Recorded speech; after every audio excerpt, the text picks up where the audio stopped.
Hi there, Carl here from Cleaning How To. Okay, so we're on site in a client's house with a urine stain that the dog has peed on the carpet, and the client has tried to use Vanish Oxy-Action and a number of other chemicals which, by the looks of things, have chemically burnt the wool. So what I'm going to try and do is neutralise the chemical burning and reverse the damage using basically a 50-50 acid mix. Vinegar will actually do. You don't need much, you need enough to essentially reactivate the chemistry that has been put into the carpet, and then I'm going to use a small wet dry vacuum cleaner set up for wet extraction to just pull out the slurry that I'm injecting into the carpet. So we've got the staining area here, which we are going to put the vinegar water mix, glancing it initially on the carpet to try and reverse the alkaline oxy additive that's been put in.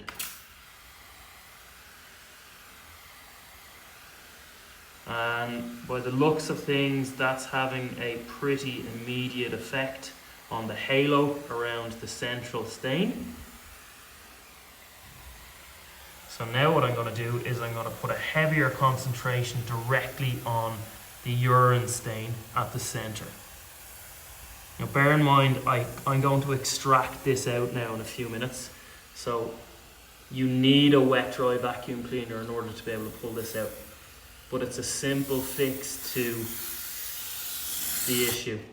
So I've metered 100 millilitres into that sprayer, so there's actually only 100 mils and the sprayer is just running out of fluid now, so there's 100 mils in the carpet now, which I'm now going to extract with my vacuum.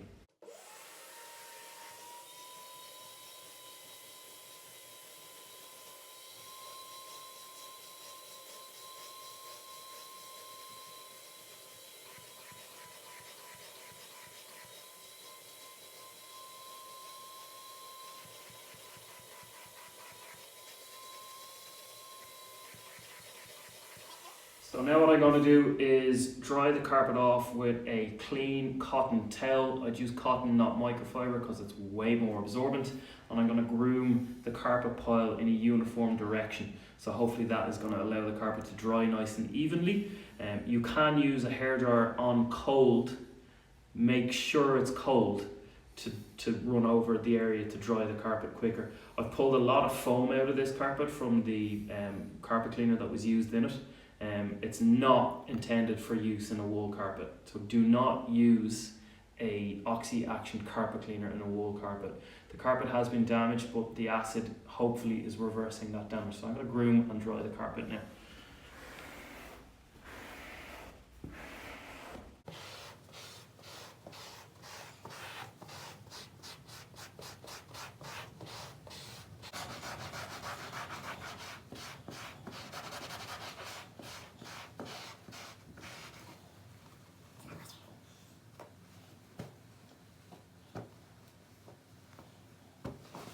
One quick tip if you want to dry the carpet a little bit quicker and get some compression action going is to put the towel on it and jump up and down. Excuse the socks, I don't want my work boots on the client's carpet. But stand on the carpet for a few minutes and just give it a little bounce, and Aaron is behind the camera laughing his head off at me. But hey, it works, and by the looks of things we have about 80-90% success, but the residual acidity and moisture is going to keep working, looking for that chemical reaction, which hopefully is going to just lock and resolve the issue in the carpet. So that's pretty much it. We've done all we can with the staining, and it's essentially there's chemistry in action here. We've had 3 issues that we've needed to resolve with this stain. The oxygen booster, which is probably sodium percarbonate or hydrogen peroxide, active in the carpet, which is burning the wool. With the urine, which becomes alkaline as it denatures and as uric crystals form, which also chemically burn the wool. And we have the alkaline soap in the cleaning agent as well.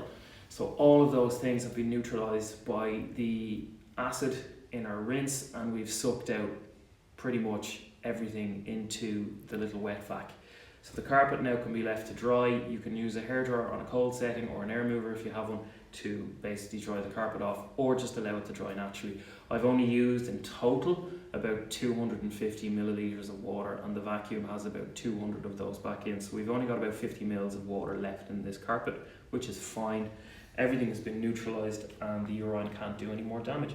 So, Carl here from Cleaning How to emergency remediate a urine spot from cat or dog or anyone else in your carpet. Thanks for watching the video.